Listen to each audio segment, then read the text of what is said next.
pessoal, Gabriel Gamer, vai ser um vídeo só de lei reformando, vai ser uma tentativa de speed build, né, nessa gameplay de hoje. Eu vou tentar uma speed build com lei.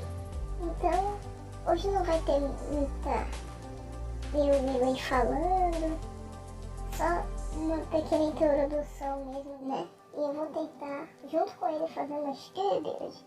Mas eu vou passar pra ele, porque ele quer só mostrar uma coisinha pra você. Lei, aqui falando com vocês.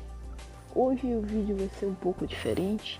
Não vai ter o episódio. Eu e Gabriel decidimos fazer uma reforma geral.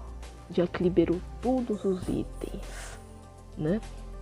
Então, povo, eu só queria mostrar a vocês, né, gabridos, inscritos desse canal, a lista de objetivos. Porque esse jogo ele tem uma lista de objetivos. Então, ó, como vocês podem ver, pelo menos 8 deles, né, da lista geral de objetivos do jogo a gente cumpriu.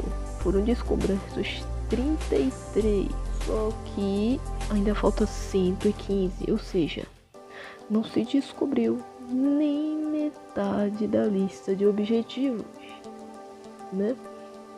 Eu nem vou tentar fazer pose, ou eu posso tentar, talvez eu tente, porque dinheiro eu tenho pra isso.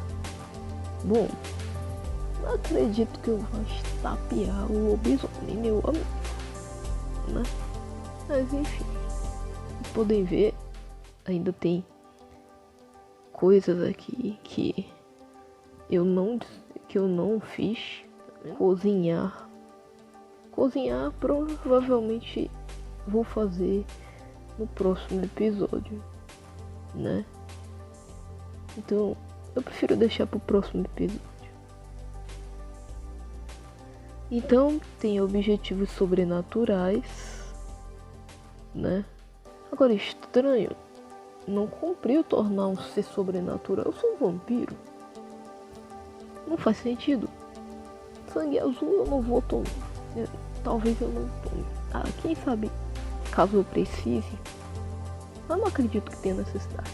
Eu gosto no jogo, né, de tomar sangue humano. Mas enfim, então foi isso que eu queria mostrar, a lista de objetivos. Espero que vocês tenham gostado. E agora eu vou jogar para reforma.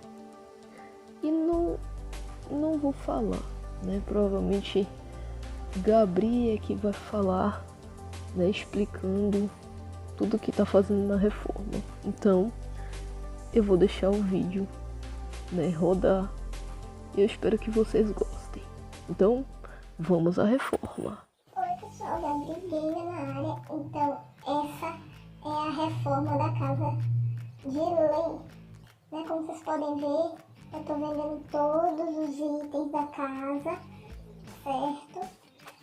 E ali eu vou botar a lei pra ligar, né? Pra pedir os móveis, como vocês podem ver, colocando, né? Montando quarto, montando sala, banheiro, cozinha, né? Tô botando geladeira moderna, botando bancadas modernas, né? Colocando lâmpada, né? Tudo que é bacana aí pra casa, né? Eu não demorei muito nessa reforma, como vocês podem ver, né? Eu tô colocando as cadeirinhas, né? A mesinha, né? Ali eu vou colocar tudo que tem de mais moderno. Então, vocês podem ver, eu botei o caixão, o caldeirão, né? Coloquei 2 computadores pra ler, 2 cálices, que é pra esposa, 2 caixões pra esposa e 2 caixões. Ou 2 caixões pra esposa e 2 cálices pra ela. Então, né, vocês vão ver que eu continuo a reforma só pra botar os abajures mesmo, né? Então, gente, a reforma foi essa. Não foi muito grande, né? Então foi isso.